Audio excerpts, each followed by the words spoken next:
Hi, welcome to Therapist Point. My name is Emily Mendez. I'm a former psychotherapist and a mental health expert. Today, I'll be talking about bipolar blackouts. I hope that you find this video very helpful. Bipolar disorder is a mental health condition that's characterized by extreme intense shifts in a person's mood, behavior, and functioning. A person with bipolar disorder may experience both manic episodes as well as depressive episodes. There are three main types of bipolar disorder. Here's a brief overview of each type.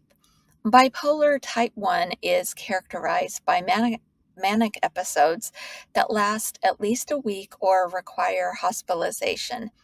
During these manic episodes, a person will experience a period of abnormally elevated or irritable mood. They may also have increased energy levels, a decreased need for sleep. Other symptoms include racing thoughts, impulsivity, and inflated self esteem, as well as rapid speech.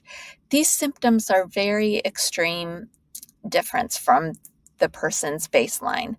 A person may even lose contact with reality and have psychotic symptoms, such as delusions during manic episodes. Bipolar type 2 involves periods of hypomania instead of full blown manic episodes. Hypomanic episodes are less severe than manic episodes. They also typically don't last as long as manic episodes. A person with bipolar 2 will also experience at least one depressive episode. Cyclothymia is the third type of bipolar disorder. With this type, a person experiences mild shifts in mood. It's characterized by hypomanic episodes and mild depression. Bipolar blackouts are periods of memory loss or gaps that occur mainly during manic episodes, but they can happen during hypomanic episodes as well. During these blackouts, the person remains conscious but can't remember what they did or what they said. Blackouts or memory loss can be quite scary because a person will do or say things during manic episodes that they literally later don't remember. This can be quite confusing and can affect relationships and work as well. Um, as other important areas of life. Other people may have a hard time believing that the person doesn't remember what they say or do during manic or psychotic episodes. Not everyone who has bipolar disorder experiences blackouts, but they are quite common. Up to 60% of people with bipolar experience memory loss during manic episodes. Bipolar disorder affects working memory, spatial memory, short term memory, and long term memory. Bipolar blackouts occur because the disorder interferes with the parts of the brain that create, store, and encode memories. During manic or psychotic episodes in particular, the brain is not able to create, encode, or store memories properly. This results in blackouts. Memory loss, difficulty concentrating, or brain fog can also occur during depressive episodes and during periods of remission as well. However, the memory loss is usually not as severe as the blackouts that occur during manic episodes. Still, these issues can greatly affect a person's everyday life and their ability to work. Those with bipolar disorder often experience deficits in other areas such as executive functioning and problem solving, which can also impact work and school as well. So, what can you do about bipolar related memory loss? There are a few simple things that you can do to address memory loss and minimize its impact on your daily life. The most important thing is to take medications consistently and stay on them. Studies have shown that memory issues worsen as bipolar progresses. So, if manic episodes are frequent or extreme or involve psychosis, you are more likely to experience memory problems or blackouts. Staying on medication can help prevent manic episodes and reduce the risk for blackouts and memory loss. Next, talk to your psychiatrist. Let them know that you are experiencing memory problems. Some medications, including those that are used to treat bipolar disorder, can interfere with memory. So, your psychiatrist may want to adjust your medications. Next, um, let your psychiatrist know about any other mental health symptoms that you may be having.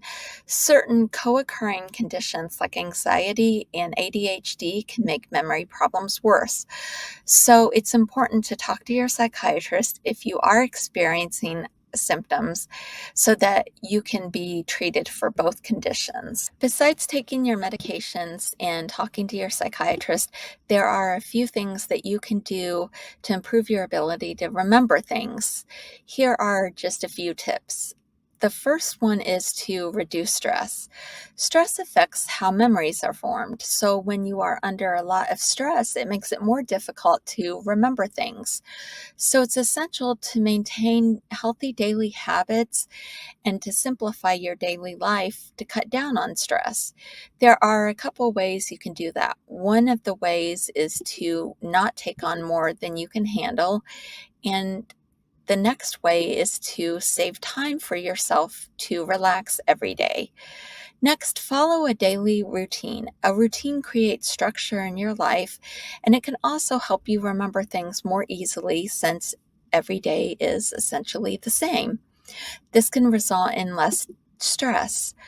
Make sure you set aside time in your daily schedule for things that support your mental health, like exercising and spending time outdoors, both of which have been found to improve mood.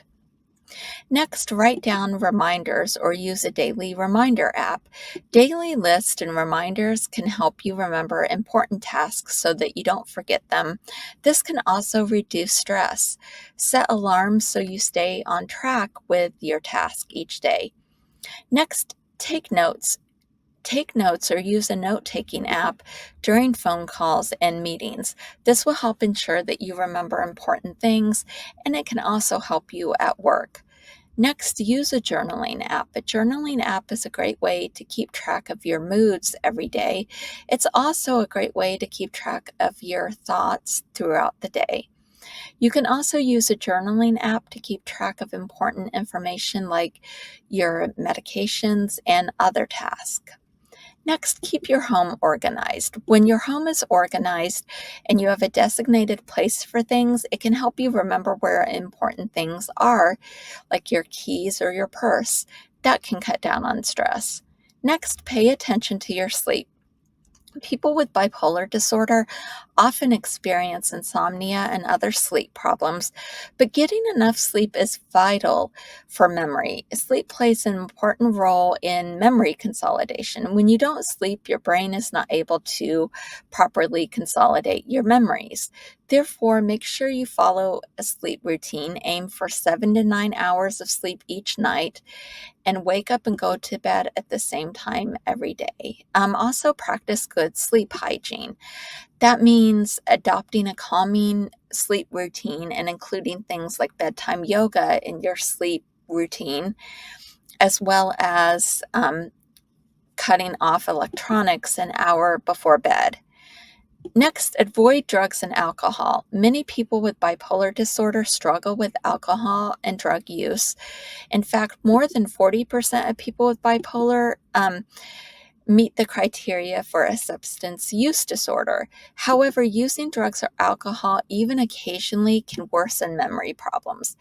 If you use on an occasional basis, try to stop using. If you're unable to stop or reduce the amount of drugs or alcohol that you use, then you might seek help from a substance abuse professional. Have a go-to support person. Identify a person in your life who you can go to for support if you have a hard time remembering things. Maybe they can help remind you to take your medications or do other important daily tasks. Finally, see a therapist. Therapy can help you learn skills to better cope with memory issues. Therapy can also help you maintain stability by learning to identify things that trigger episodes so you can reach out for help before a manic episode occurs, which can reduce the likelihood of bipolar blackouts. In conclusion, bipolar disorder can greatly impact your daily life. It can cause memory problems or even blackouts, or periods of time where you don't remember what you did. These blackouts can be scary, but can be managed or reduced with medications and other treatments for bipolar disorder. Thank you for listening. Check back in with Therapist Point often for more helpful mental health information.